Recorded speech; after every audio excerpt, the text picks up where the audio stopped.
बुद्धिबळ खेळण्यासाठी या ठिकाणी आलेला आहात, तर काय प्रतिक्रिया काय तुमची? खूप छान वाटलं खेळून. दरवर्षी आम्ही शिवजयंतीनिमित्त मुलांना एक असा हा क्रीडा प्रकार आहे की ज्या बुद्धीला चालना मिळते. 4 ते 5 जिल्ह्यामधून आहे ना मुलं येतात. आपल्याला जे प्रायोजक लाभलेले आहेत त्या प्रायोजकांनी आज मोठ्या उदारमनानं या ठिकाणी या स्पर्धेला प्रायोजकत्व दिलं. खूप छान वाटलं. मी 6व्या राऊंडपर्यंत खेळलो. त्या ट्रॉफी देऊन आपण कुठल्या निमित्तानं देतो हे आपल्याला आज आपल्या कुल म्हणजे दैवत असणारे छत्रपती शिवाजी महाराज यांच्या जयंतीनिमित्त आपण जे देतोय त्याचा खूप आनंद वाटला मला. एक नंबर वाटलं. राजे छत्रपती शिवाजी महाराजांच्या जयंतीनिमित्त जो लहान मुलांचा उपक्रम जो भोसले सरांनी राबवला आहे ते अतिशय एक नंबर. काय बुद्धिबळ खेळायला आला काय? हो, किती राऊंड पर्यंत खेळा? 7व्या. कुठला आहे गाव, कुठलं? बाबुळगाव. नमस्कार, SBR लोकमत हिस्ट्री अँड न्यूजमध्ये आपलं सहर्ष स्वागत आहे. आज मी वेळापूर या ठिकाणी आहे आणि वेळापूर या ठिकाणी आज शिवजयंती उत्सव या ठिकाणी साजरा केला आहे आणि एक आगळा वेगळा कार्यक्रम असा या ठिकाणी घेतलेला आहे. बुद्धिबळाची स्पर्धा आहे आणि वेळापूर हे सोलापूर जिल्ह्यामध्ये माळशिरस तालुक्यामध्ये येतं. या ठिकाणी शिवजयंतीच्या निमित्तानं या तालुक्यातील तालुक्याबाहेरील बरेच विद्यार्थी या ठिकाणी आलेले आहेत. तर या ठिकाणी जे नियोजन केलं आहे आणि हे नियोजन कशा पद्धतीने केलं आहे आणि या कार्यक्रमाचं स्वरूप काय हे आपण या ठिकाणी थोडक्यात जाणून घेणार आहोत. सर नमस्कार. नमस्कार. तर तुम्ही आता हा जो बुद्धिबळाचा जो उपक्रम राबवला आहे आणि शिवजयंती आहे, तर सुरुवातीला हे कळू द्या की हा उपक्रम कल्पना कशी सुचली तुम्हाला? नमस्कार, माझं नाव दिनेश संभाजी भोसले. पेशाने शिक्षक आहे आणि 2-3 एक छोटेसे बिझनेस करतो. मात्र दरवर्षी आम्ही शिवजयंतीनिमित्त मुलांना एक असा हा क्रीडा प्रकार आहे की ज्या बुद्धीला चालना मिळते. 4 ते 5 जिल्ह्यामधून आहे ना मुलं येतात आणि एक वेगळं काहीतरी असावं त्यामुळे आम्ही दरवर्षी माझ्या मते मी 3 ते 4 वर्ष झालं दरवर्षी आम्ही ह्या शिवजयंतीला हा बुद्धिबळ कार्यक्रम आयोजित करतो आणि यावेळेस मीच पुढाकार घेऊन हा कार्यक्रम आयोजित करायला मदत केलेली आहे. तर आता या ठिकाणी टेबलवर जवळजवळ माझ्या मते तर एक 100 ट्रॉफ्या दिसतात. तर ह्या ट्रॉफ्यांचं नियोजन आणि हा बुद्धिबळाचा जो खेळ आहे हा शिवजयंती दिवशीच का ठेवला, असं याच्या पाठीमागचं उद्देश काय? शिवजयंती हा असा एक विषय आहे की महाराजांनी जेव्हा शून्यातून विश्व निर्माण केलं ते स्वतःच्या बुद्धीच्या जोरावर केलं आणि हा बुद्धिबळ खेळ हा एक बुद्धीचा खेळ आहे आणि बुद्धीशिवाय माणसाकडे किती शक्ती असू द्या मात्र बुद्धी नसेल तर माणूस काही करू शकत नाही. त्यामुळे आम्ही शिवजयंतीला बुद्धिबळाचाच खेळ ठेवण्याचं नियोजन करत असतो. हां, तर एकंदरीत आपल्या महाराष्ट्रामध्ये शिवजयंती मोठ्या उत्साहात साजरी केली जाते आणि त्याच दिवशी तुम्ही हा उपक्रम या ठिकाणी ठेवला आहे आणि जवळजवळ आम्हाला या ठिकाणी दिसते आता 200 ते 250 स्पर्धक या ठिकाणी आलेले आहेत. तर पालकांचा आणि स्पर्धकांचा उत्साह या ठिकाणी आहे. तर एकंदरीत पालकांची प्रतिक्रिया काय? आपण एक 4 वयोगट ठेवतो सगळ्यांना समान संधी मिळावी म्हणून. 8 वर्ष वयोगट, 12 वयोगट आणि 16 वयोगट आणि खुला वयोगट. ह्याच्यामध्ये आपण एका गटामध्ये 20 जणांना बक्षीस देतो. पहिल्या 5 जणांना ट्रॉफी असेल, रोख स्वरूपात बक्षीस असेल, 10पर्यंत ट्रॉफी असतील, 15पर्यंत आहे ना ट्रॉफी आणि नंतर मेडल असतील आणि त्या परत आहे ना आपण उत्कृष्ट पालक, सगळ्यात छोटा खेळाडू अशाही आपण त्यांना प्रत्येकाला म्हणजे जास्तीत जास्त विद्यार्थ्यांना त्यांना प्रोत्साहन मिळण्यासाठी जास्तीत जास्त ट्रॉफी आणि रोख बक्षीस मिळावे अशी आपण योजना करत असतो. हां, तर एकंदरीत बघा, छत्रपती शिवाजी महाराजांनी आपलं पूर्ण आयुष्य बुद्धिबळाच्या जोरावर आपलं स्वराज्य या ठिकाणी निर्माण केलं आहे आपल्या महाराष्ट्रामध्ये आणि हाच उपक्रम पुढे घेऊन तुम्ही चाललाय. तर छत्रपती शिवाजी महाराजांविषयी थोडक्यात. छत्रपती शिवाजी महाराजांना जेवढं काय आपण सांगेल ते शब्द कमी पडतील. जगामध्ये एकमेव असा राजा आहे की जे सगळ्या जगातल्या राजांनी केलं ते शिवाजी महाराजांनी केलं नाही आणि शिवाजी महाराजांना जे करता आलं ते जगामध्ये कुठल्याच राजाला करता आलं नाही.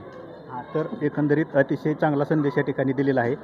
ज्यांच्यामार्फत ट्रॉफी या ठिकाणी दिलेली आहे ते नरसिंहपूरचे माजी सरपंच आहेत. राज एंटरप्राइजेस म्हणून तुम्ही नवीन तुमच्या उद्योग व्यवसायाला नाव दिलेलं आहे आणि त्या उद्योग व्यवसायाच्या मार्फत या ठिकाणी ट्रॉफी देण्याचं काम या ठिकाणी आता या संस्थेमार्फत झालं आहे. उद्योजक म्हणून तुम्ही नरसिंहपूर नगरीमध्ये प्रसिद्ध आहात सध्या. तर तुम्ही इकडे संपर्क केल्यानंतर तुम्हाला या ठिकाणी आता आल्यानंतर कसं वाटलं? इकडं आल्यानंतर कसं आहे, जयंतीनिमित्त हे कार्यक्रम बघून आनंद वाटला. काहीतरी कसं होतं आपल्या छत्रपती शिवाजी महाराजांच्या जयंतीनिमित्त जर असे छान छान उपक्रम जर घेत असतील तर एकदम मला आनंद वाटला किंवा अशा उपक्रमाला आपला प्रोत्साहन राहील त्यांनी सांगितलं वेळापूरला तुम्ही येऊन आपण ट्रॉफी वितरण करायची ते तुम्ही या. तर आम्ही म्हटलं 100% येऊ सर. जयंतीनिमित्त आम्ही वेळापूरला 100% येणार म्हटलं. तुमच्या उद्योग व्यवसायाला नाव दिलेलं आहे आणि त्या उद्योग व्यवसायाच्या मार्फत या ठिकाणी ट्रॉफी देण्याचं काम या ठिकाणी आता या संस्थेमार्फत झालं आहे. तर याविषयी थोडक्यात उद्योजक म्हणून तुम्ही कसं सांगताय, काय सांगाल? कसं होतं उद्योजकपेक्षा आम्हाला कसं आहे ह्या मुलांचं कौतुक करणं हे सगळं महत्त्वाचं होतं. आपला काय उद्योग काय असेल नसेल, पण ज्या मुलांनी आज या बुद्धिबळ स्पर्धेत कसं आहे प्रथम क्रमांक, द्वितीय क्रमांक, तृतीय क्रमांक असे जे मिळवलेत त्यांना आपण ज्या ट्रॉफी देणार आहेत त्या ट्रॉफी देऊन आपण कुठल्या निमित्तानं देतो हे आपल्याला आज आपल्या म्हणजे दैवत असणारे छत्रपती शिवाजी महाराज यांच्या जयंतीनिमित्त आपण जे देतोय त्याचा खूप आनंद वाटला मला. संगमगावचे नेहमीच प्रत्येक क्षेत्रात कार्यरत असणारे या ठिकाणी खेळ आहे बुद्धिबळाचा, त्याचा आनंद घेण्यासाठी तुम्ही या ठिकाणी आलाय. तर एकंदरीत तुम्हाला या ठिकाणी आल्यावर कसं वाटलं? एक नंबर वाटलं. राजे छत्रपती शिवाजी महाराजांच्या जयंतीनिमित्त जो लहान मुलांचा उपक्रम जो भोसले सरांनी राबवला आहे ते अतिशय एक नंबर. लहान मुलं ह्या बुद्धिबळ स्पर्धेतून उत्तेजन होतात, ही कौतुक आहे. आता या ठिकाणी शिवजयंती उत्सव आहे आणि त्यानिमित्तानं यांनी उपक्रम या ठिकाणी राबवला आहे. छत्रपती शिवाजी महाराजांनी त्यांचं पूर्ण आयुष्य आपल्या बुद्धिबळ या खेळातच घालवलं. तर छत्रपती शिवाजी महाराजांविषयी थोडक्यात. छत्रपती महाराजांनी गडकिल्ले जिंकले, तसेच ही बुद्धिबळाच्या ह्याच्यावरच गडकिल्ले जिंकले आणि आपल्या महाराष्ट्र राज्याची शान राखली. तेच छत्रपती शिवाजी महाराज. आज त्यांची जयंती साजरी केली. भोसले सर तसेच आमचे उद्योजक संतोष आप्पा मोरे यांनी ट्रॉफी दिलेत. हे बक्षीस वितरणासाठी मला फोन आला आणि आम्ही वेळापूर या ठिकाणी माळशिरस तालुका बक्षीस वितरणासाठी आलो आणि इथं अतिशय आनंद वाटला लहान मुलांचा खेळ पाहून. बुद्धिबळ स्पर्धा मी पहिल्यांदाच पाहिली लहान मुलांची.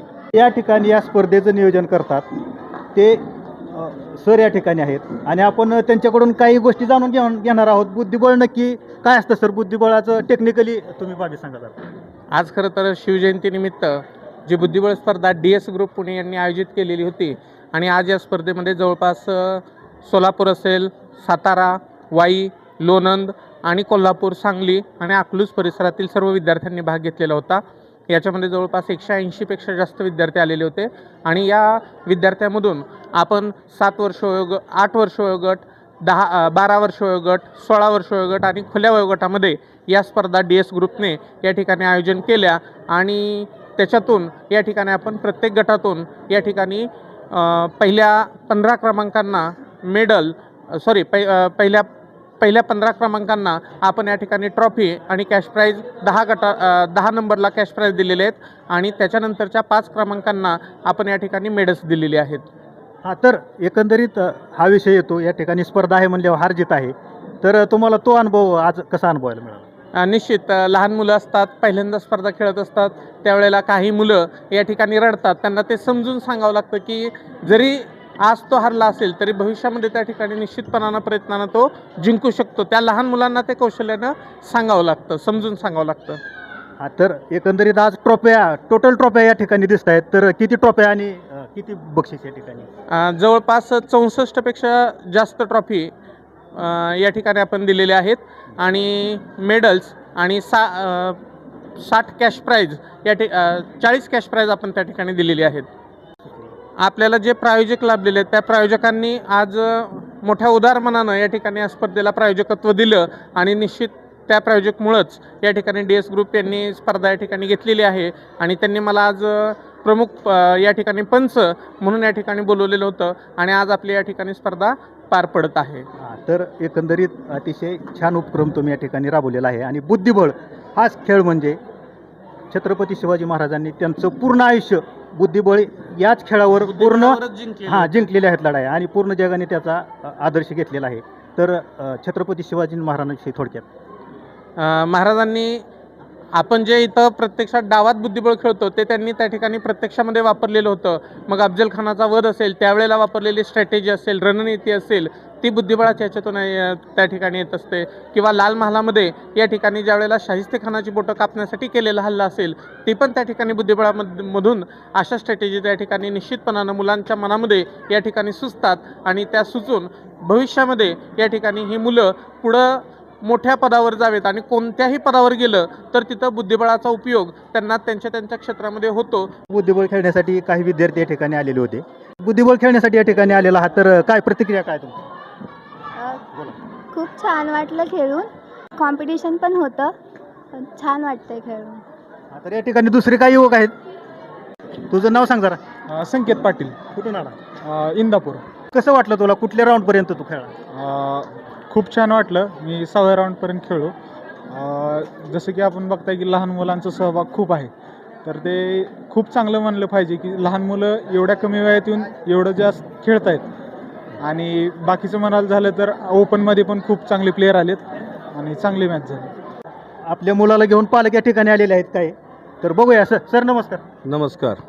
तुम्ही या ठिकाणी तुमचा पाल्य घेऊन आलेला आहे आणि ही स्पर्धा सरांनी आता विस्तृत सांगितलं, तर एकंदरीत त्याच्याविषयी थोडक्यात बोलायला. मी गेले 4 वर्ष झालं माझे तिन्ही मुलं घेऊन मी पश्चिम महाराष्ट्रभर सगळीकडे ज्या ज्या ठिकाणी स्पर्धा असतात त्या स्पर्धेला घेऊन जातो. आणि प्रत्येक वर्षी आपण एक लवंग पंचवीसच्या या ठिकाणी आपण प्रत्येक वर्षी एक मोठ्या ह्याचं स्पर्धेचं एक आयोजन करतो.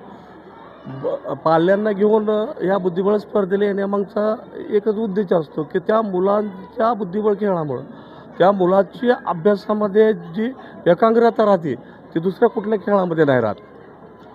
म्हणजे जो मुलगा बुद्धिबळ खेळतो ते मुलगा मी माझ्या माहितीप्रमाणे सांगू शकतो की तो 10वीचे क्लास न लावता विदाऊट क्लासचे 90 अबव मार्क घेऊ शकतो. हा ह्या खेळाचा फायदा आहे. आणि हे स्पर्धा माळशिरस तालुक्यामध्ये ज्या ठिकाणी भरवली जाते त्यामध्ये प्रामुख्याने ज्या तालुक्यातले मार्गदर्शक म्हणा किंवा या बुद्धिबळ खेळाचे एक असं बुद्धिबळ खेळाला प्रोत्साहन देणारे एक व्यक्ती म्हटलं तर बावळे सर आहेत. बावळे सर, बावळे मॅडम या प्रत्येक ठिकाणी हिरारीने हे स्पर्धा भरवत असतात. आणि तालुक्यामध्ये आजची परिस्थिती अशी आहे की सोलापूर जिल्ह्यामध्ये माळशिरस तालुका हा बुद्धिबळाचा हब आहे. आज माळशिरस तालुक्यामध्ये कमीत कमी 500पेक्षा जास्त बुद्धिबळ खेळणारे चांगले प्लेयर आहेत. माझ्या हिशोबाने 15 ते 20 मुलं आंतरराष्ट्रीय रेटिंग येणारी मुलं या माळशिरस तालुक्यात खेळतात. हां, तर तुम्ही आता तुमचा पाल्य या ठिकाणी आणलेला आहे. कुठल्या राऊंडपर्यंत आला तो? हां, आता अंडर 16मध्ये 16मध्ये खेळला, 12मध्ये खेळला. खेळाय हारजीत असते, अजून निकाल लागायचा आहे. काही राऊंड जिंकलेत, काय हारलेत. बुद्धिबळ हा एक असा खेळ आहे एक चूक तो स्पर्धेतून बाहेर पडू शकतो. त्यामुळं त्या खेळाचं सांगू नाही शकत, पण चांगल्या पद्धतीने खेळला आहे तो. तर तुमच्या मुलाला माझ्याकडून शुभेच्छा आहेत. काय बुद्धिबळ खेळायला आला काय? हो, किती राऊंडपर्यंत खेळला? 7व्या. कुठला आहे गाव? कुठलं? बाबुळगाव. बाबुळगावरून आला. शाळेसाठी. काय झालं? स्पर्धक कोण होता तुझा स्पर्धक कोण होता तुझ्या जोडीला खेळणारा? आता सोलापूरचा होता. तर एकंदरीत आता आपण या ठिकाणी काही मुलांच्या प्रतिक्रिया घेतल्या आणि आज आपण या ठिकाणी थांबतोय. अभिमन्यू पावशी, धन्यवाद.